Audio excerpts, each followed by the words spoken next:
Welcome off the post. Brought to you by Coverall Exteriors. I'm Russ Cohen. We've got Anthony Mingione. Ant, how are you? How are you today, Russell? I'm just in football purgatory. You know how it is. And Michael Jello, Mike, how are you?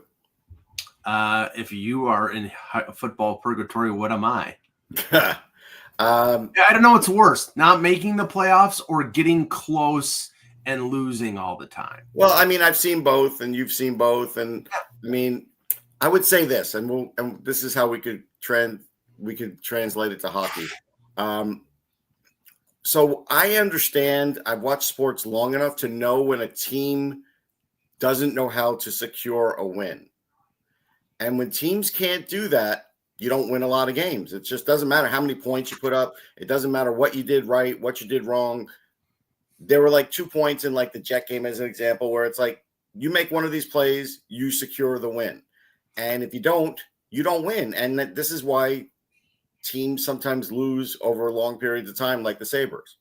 Yeah, and I was going to make the comparison here, but between the two teams that I cover, it's like, okay, would you rather be the Leafs and make the playoffs every year the last 9 years, but then not go anywhere, go no further than the second round two times, and the rest of them you either lost in the first round or whatever, or the qualifying round against Columbus? Or would you rather not make the playoffs in 14 straight years like the Sabres? I mean, in the end, it's the same thing. It's just and you could say the Carolina Hurricanes too. They're a higher functioning Toronto Maple Leafs because they get to the conference final and lose. So it's like, right, I think the difference is, at least if your team makes the playoffs, you could have these feigned hopes that, hey, this might be the year, where if you don't make it, you have no chance. Yeah, you're lying to yourself. It's always better to make it. It definitely is soul crushing, like, if you're out in the first round and stuff. I get it. But we're talking about Carolina here? What are we talking about? Any team who does it, at first we talked about the Sabres, then it morphed to the Leafs, and then the Carolina. But like for any team like that, the mentality of the fan is, hey, I mean, making the playoffs is the first thing. Like, you make the playoffs, maybe something happens, maybe this is your year, and you could think about that for at least a little while. When you don't make the playoffs, you can't even think about that or dream about that. Right. It's all the steps on the ladder of ladder of chaos, as I like to say. Yeah. So speaking of future chaos, Connor McDavid sort of like laid out what his future plans are, which is we don't know. He doesn't know. He's just like, hey, you know what? Things are going good here. I'll just take my time with this. Don't worry about it. Don't you people worry about it. You know what the most entertaining thing about this is, and our good friend Steve Dangle, who is probably going to be on the show in the next month or so, chronicled it on one of his podcasts. The Edmonton media is losing their mind. I think it was David Staples, it was either David Staples or another columnist in Edmonton, was basically like losing their mind about like Toronto, like, oh boy, all these Toronto people are just like pining away from. Okay, it may not be Toronto, but the point here is that he's having serious doubts based on what he is saying right now, Anthony, about him wanting to finish his career in Edmonton, because this franchise has been solely dependent on him and Draisaitl playing like superhumans to get to where they've gotten. And even when they've provided a little bit of a supporting cast, they've fallen short. So what's going to happen now after they've traded Evander Kane, after Ekholm is 35 years old. Zach Hyman may be on the shady side of his career. They can't find a goaltender. I mean, I'm sorry. If I'm Connor McDavid, I'm hedging my bets. Yeah, I mean, at this point now, especially when you're the one who holds all the cards, as Connor McDavid is, he can pretty much call his shot on pretty much any place that he wants to go in the National Hockey League. And I'm sure his agent has told him to basically make, to don't commit to anything. The market is going to be wide open for you. You are the best player in the world right now. Some might argue may or may not, but I mean, I think it's pretty obvious at this point. And like all things, you keep any high stakes poker game, you keep your cards close to your chest, and that's what he's doing right now. And I think he's the CM Punk of hockey. I don't know about personality I wise. mean, best in the world. That's his thing. I mean, I guess best in the world. I guess in that respect, you can potentially do it. Just not. He's become more. I don't want to call him out as outspoken as Phil is, but but You I wouldn't would. like that you're calling him Phil, but okay. Oh, okay. Well, it just because the character. Honestly, I don't even know his real name. So That's his real name. Yeah, okay. Phil Brook or something like Phil Brooks or Yeah. something like that's his real name. But yeah, but I would say again, he can call his shot at the end of the day, and the Oilers have to sing whatever tune it is that he wants, unless they want him to walk, which obviously they don't. But I just don't know. Again, as you point to, Mike, are they is their structure fatally flawed as a result, and that as they are right now, and that's the big question. So. yeah, I look at the situation in Edmonton, and obviously a lot of people are comparing it to Tavares on Long Island in 2017, 2018.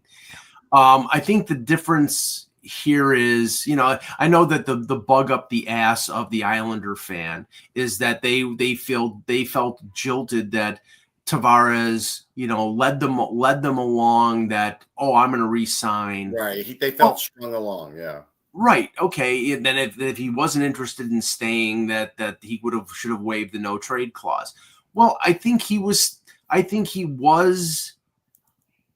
interested in staying, but he was also interested in testing the market. And, he got offers from San Jose and Toronto and I think Detroit and Buffalo and a couple other teams, or maybe I'm mixing him and Stamkos, but he had 3 or 4. He had other offers though. He did. Yeah. So it's like, in the end, it's like, okay, the situation on Long Island, they didn't know what building they were going to play in. It was just really, they had just fired Garth Snow. They had just hired Lou.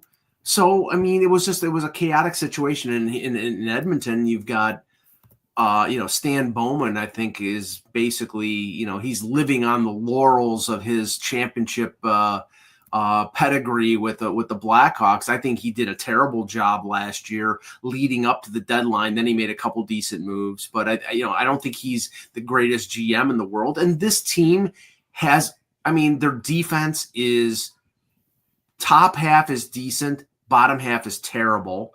They're not deep up front. They're really dependent on 2 young players in Isaac Howard and Matthew Savoy coming through this year. And if they don't, they're up the well-known creek without a paddle. And then that's not even talking about the Civ in goal, who's talking about, I want to play for Team Canada at the Olympics, or I want to go to Milana Cortina. Okay, you know what?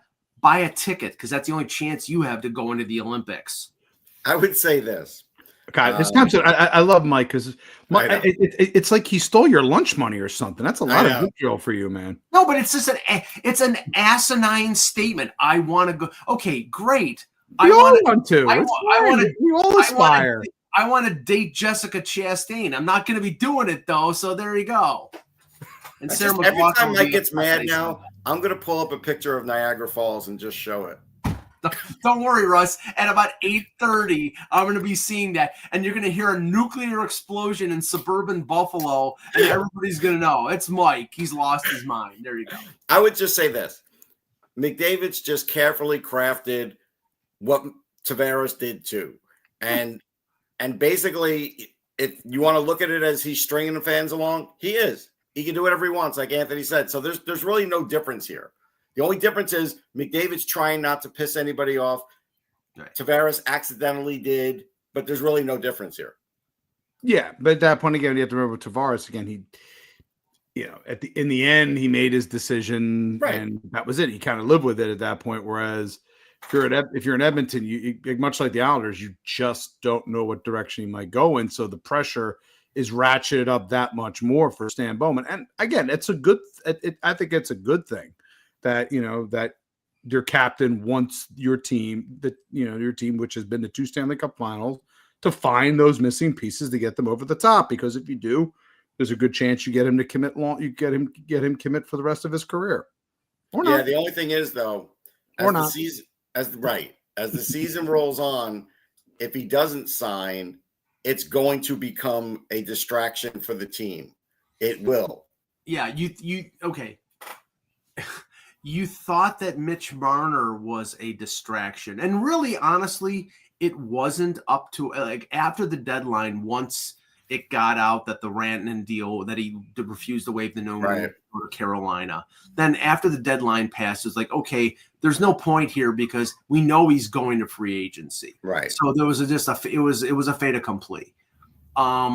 But leading up to the deadline, which is March the 6th, by the way, it was determined a couple days ago. Just determined. Leading up Mike, to do you know if that's a Saturday or a Sunday? I get my days mixed Friday. up. I'm not sure what day it is. It's a Friday. Okay, thank you. It's not I hockey season yet, everybody. So Russ is not on a real calendar. No, sometimes I don't know what day it is. That's all. I just want to say that. All right, go ahead. Today's Sunday, Russ. Oh, it is Sunday. Okay, thank you. Oh, you have to make sure. Yeah, because you have to make sure to put things in on the right day. Because if you don't put things on the right day, people might think you might be losing your mind. It's true. It's very true. Anyhow, McDavid could literally go through the season and say, yeah, we'll talk over the summer. Like he really could do that now. Like that's definitely a possibility. I hate to tell you this, Edmonton fans. He's got you by the balls. Yeah. He has got all the control in the situation. He does. Now, it may turn out well for you. He may decide, okay, I'm going to re-sign there. He wants to stay in his house with his black kitchen, like Russ always wants to say. but he might have redone it by now. We don't know. Right, he's got the money that he can remodel it. I mean, since everybody goes with a lighter kitchen now, Connor. Like it's just the way it is. It infringes on Russ's sense. No, it's just like nobody wants a black kitchen. Like it's just dark and gloomy. But it covers. But if you get grease, I know. It won't appear. True. It is true. But all right. So I feel like, Mike led us astray a little while ago, a couple weeks ago for the last few weeks, because like we played the PTO game. Mike never had Luke Glendening in the game. Mike never had Kevin Rooney in the game. Mike never had Adam Scheel in the game. So, and all these guys. Are you saying Mike has lost like a few miles off his fastball? Yeah, I feel like he just didn't have the correct list. And just so we can, Kevin LeBlanc did get a PTO, and Brett Leeson, who we did talk about. Yes, we did. I did not put Luke Glendening on the list because Luke Glendening was a favorite of Mike Babcock, and he brought him up like every other minute for Lou to trade for him, and Lou refused to do it. So in honor of that, I refused to bring his name up. Okay, but the other names, that's different. But we will bring up the name of Alex Formenton because he decided to sign a 2-month contract. No, 3.5 months. 3.5 months. 3.5, sorry. But that's an odd contract. But that's an odd contract to sign. It's almost as if he knows that in 3.5 months the league might make a decision or not, and he doesn't want to be locked in. Odd per se, it's smart. Think about it for a second. You wait. There might be a decision, and if there's not, then he'll just extend. Right. He'll stay in Switzerland. He's going to play regardless. But all I'm saying is I think that's a little bit of a tell now that he's caught wind that maybe in 3.5 months, the league might make a decision on that. It doesn't seem that way. September, you got October, November, December. You're at the end of the end of the calendar year, going into January, basically. Right. Well, we're gonna suspend these guys for 41 games. They're gonna do essentially that could be it. Yeah. They're gonna do the same thing with them that they did with Shane Pinto. It's like I mean, because remember that was a half a season suspension. And then we bring up the nuclear question, Anthony, and that is there's probably 20% of the Flyers base that still wants Carter Hart back. There's probably 10% of the Flyers base that feel like they should have gotten a draft pick because they lost Carter Hart, even though, this has happened to other teams before too, and we've talked about it. True. So where do we think even though there's been reports, do we really think the Flyers and Danny Briere are interested? Because I'm torn on that. I'm not sure they are. I don't. I think. Would I be surprised that there are people within the organization that would like to bring Hart back? Probably. I think we're being logical I'm talking here. about Danny. Danny's the one that matters. Danny, I think at this point now is made. I think by signing Vladar and committing multiple years to Vladar, plus you have to remember the fact that they have been kind of. I've said this before. They've been preparing for a future without Carter Hart. Right. Now you have Carson Bjarnason, who coincidentally, much like Hart, was one of 3 second round was sandwiched. I think as one of 3 second round picks. Yep. And I think pretty well regarded. You've got Evgeny Zhivragin. I mean, on the come, they have goaltenders in the pipeline in addition to what they currently have on the roster right now. I don't, and at this point now, as we get kind of things further and further along, like I said, I wouldn't be surprised if there are some, but I don't think they outnumber. I don't think Briere wants to deal with it. I certainly don't think Dan Hilfert. I don't think Dan Hilfert wants to deal with it. I don't either. The public relations thing with that. I mean, you could, if you're willing to ride. Again, what it comes down to is, you have to be really. If they're taking a risk on a Carter Hart here, you have to be truly convinced that there is a near close to Vezina level, payoff. Right. In my mind, to even consider taking that chance. And I'm just not I think Hart was a good goalie. He was. I think he was at that level. No. And with the amount of layoff that he's had, I certainly don't think that now. Yeah. I mean, I'm not saying he doesn't deserve. Again, if you want, will he be? Do I think he will be a goaltender for a National Hockey League team in the future? Potentially, but after everything happens, suspensions, whatever, do I think he will don an NHL goalie, an NHL uniform again as an NHL goalie? The answer is probably. Yeah. I just don't think it'll be a Philadelphia Flyers uniform.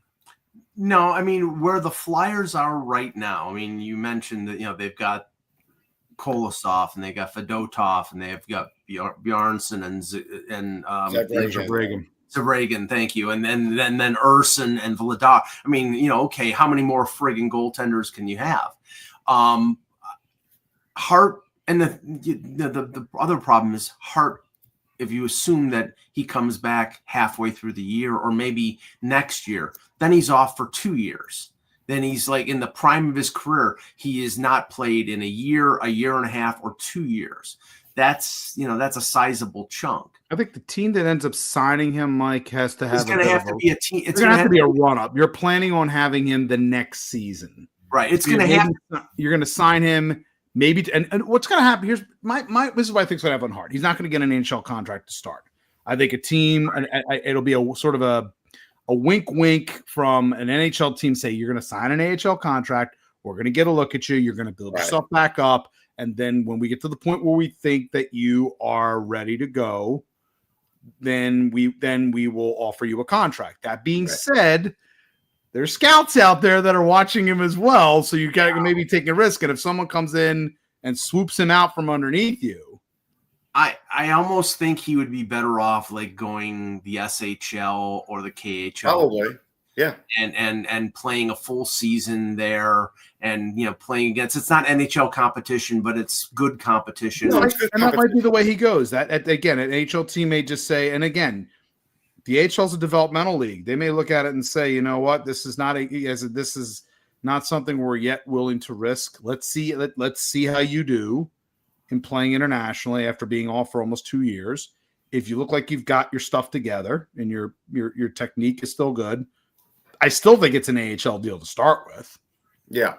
Yeah, but an NHL deal.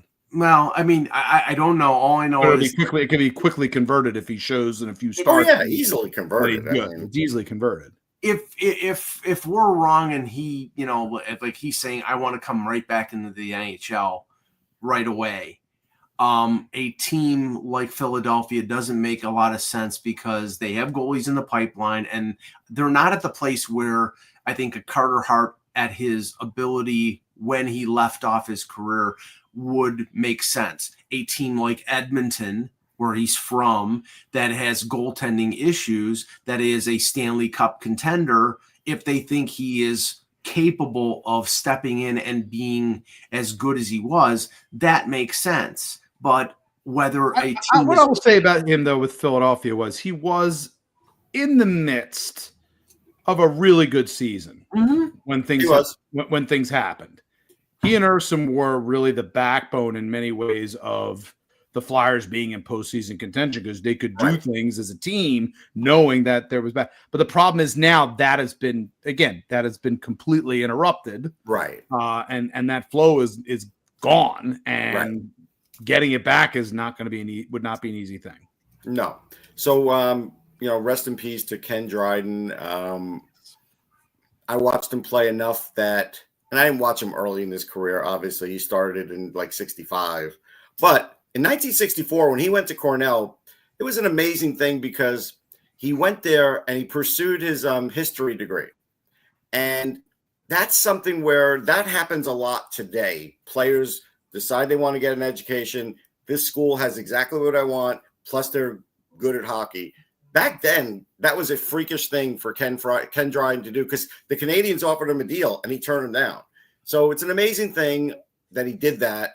And then, of course, he goes on, wins 6 championships.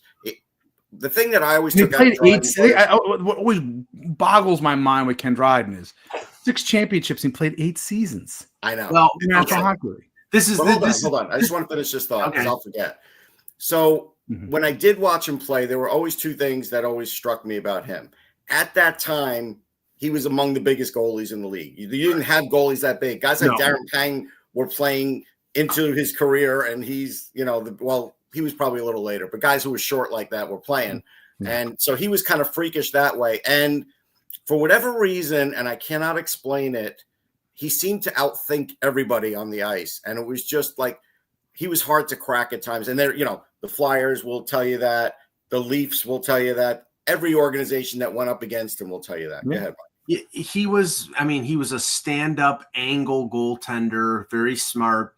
Now at the height that he was, you have to be limber and very mobile. But no, the funny thing is, because I wrote about him because he was former general manager of the Maple Leafs.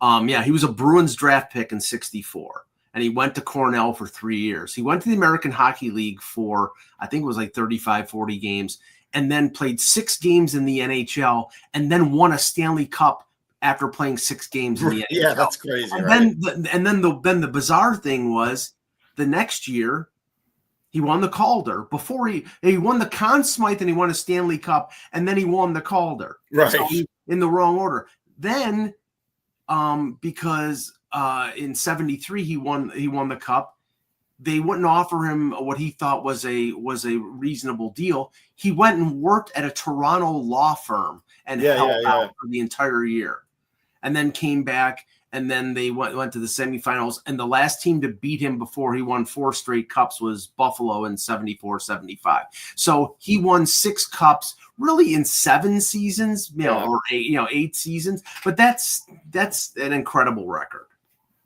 Yeah. And he was the color commentator for the Miracle on Ice in 1980. And one of the best books on hockey ever written to boot. The game. Yeah, true. I don't know if there's enough time. I mean, you literally have to. He's an amazing. I don't want to like a true as Renaissance man as you get in this sport. Yeah. And it was always interesting to listen to him speak. Speak on things. Reading his book, reading his book, undoubtedly you literally read the words in his voice, and just a remarkable life, and father or grandfather, everything else that goes into the next family, being the most politician, like he did it all. Politician, I mean, it's just like that's general manager. Mike, to be fair, everybody was a Leafs general manager, so. Mike hasn't been a Leafs general manager yet. Gord Stellick was a Leafs general manager. Nice guy. I know him from Sirius, but he was a Leafs general manager. Everybody's the thing is for Mike is that Mike had to kind of lose some of the of his Montreal Canadiens hatred when he took over as part of that triumvirate group. No, Mike said no. You said he was a decent general manager. You never get ground. Doesn't make me get over my Montreal Canadiens hatred. No, I'm talking about just with regards to him. No, he wasn't a Canadian anymore. He was a Leaf. Came over. That's right. like It's like Danny when Doug Daoud. It's like when Doug Gilmore played briefly with the Canadians, right? So what would Yeah. Mike? What would the news story be on Hockey Hot Stove if Matt Sundin became the next Leafs GM? I don't know, because I'd be dead by then.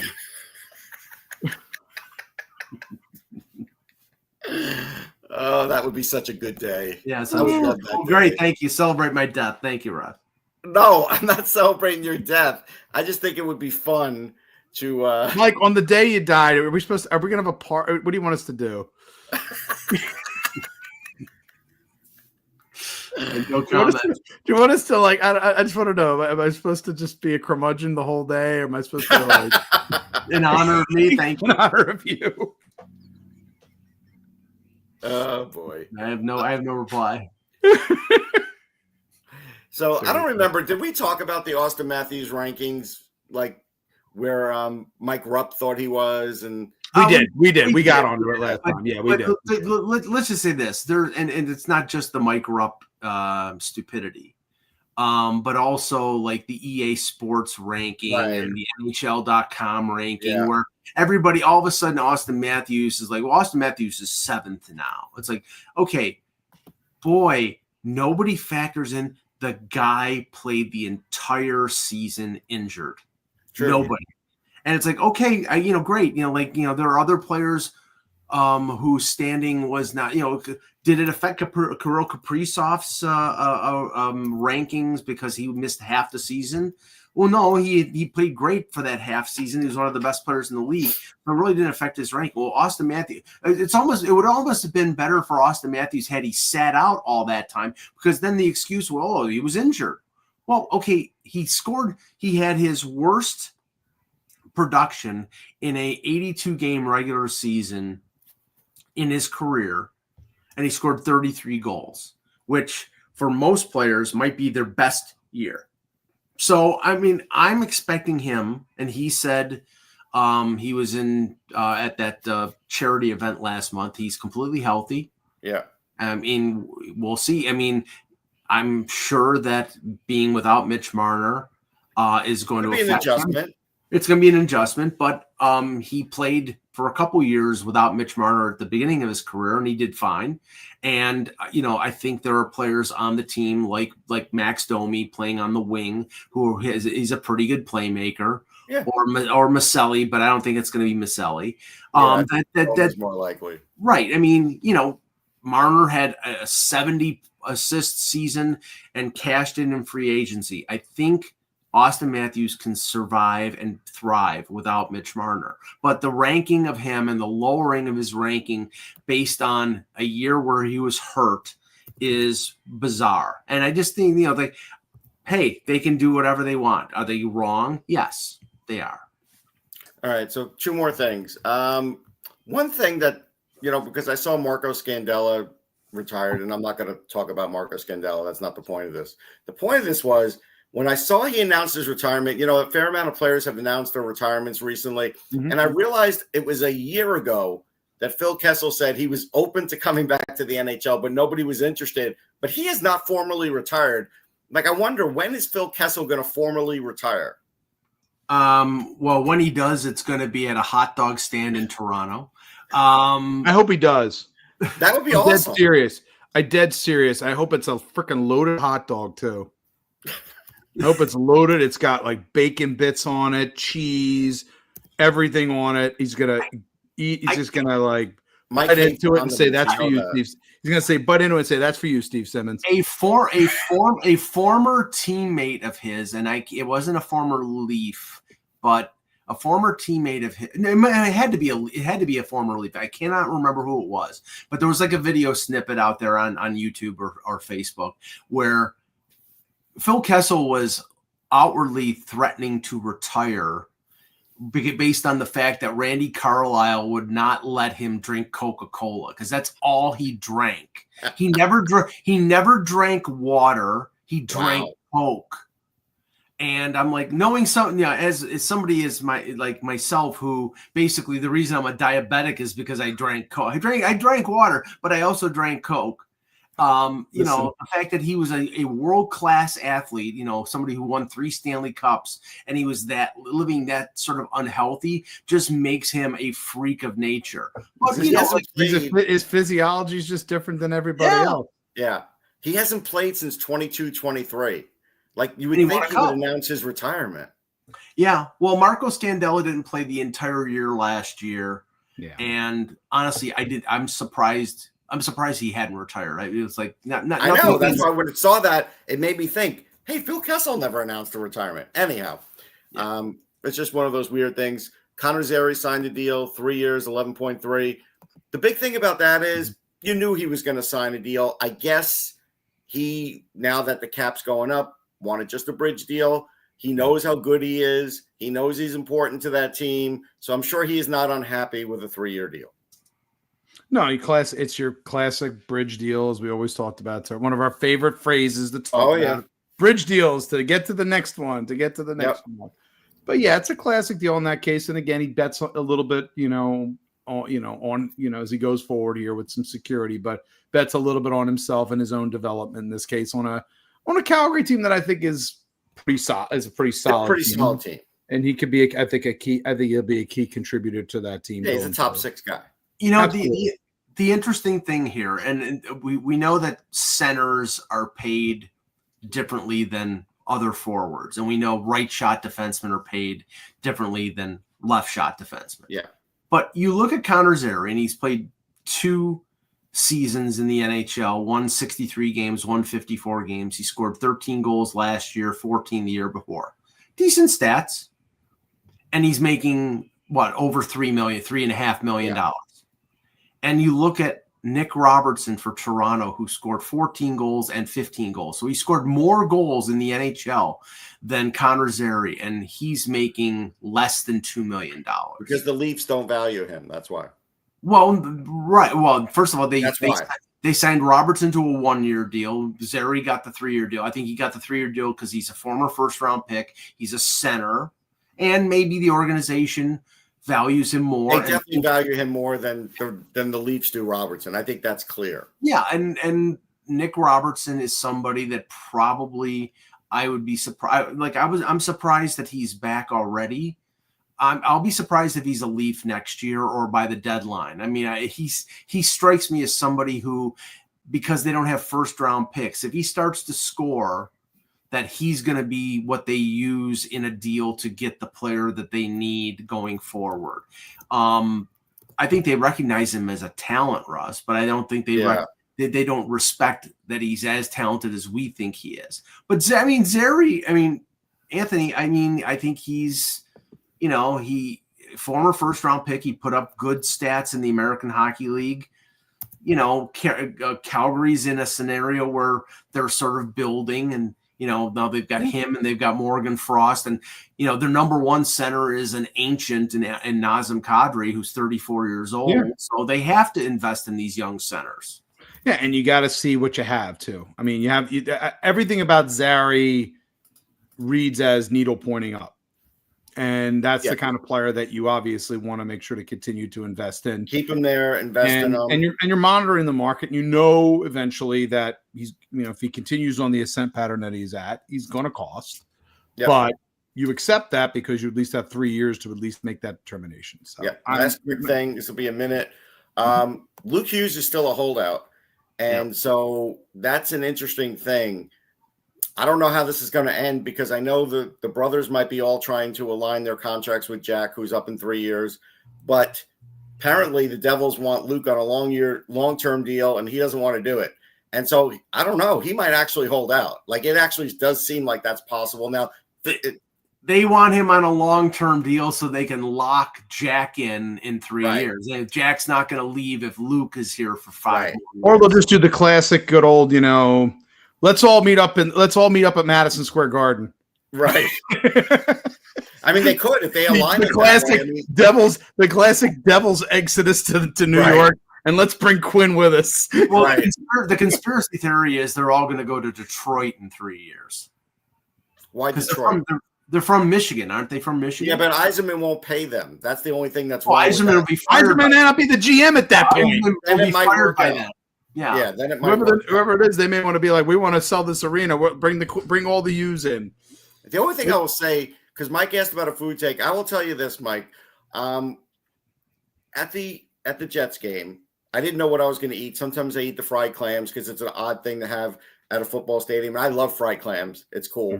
Mm-hmm. But there was this one place, Rooster Chicken, that had these spectacular looking chicken tenders. And for whatever reason now, we are out now in the chicken tender era in this country. Yes. And I don't know when it happened.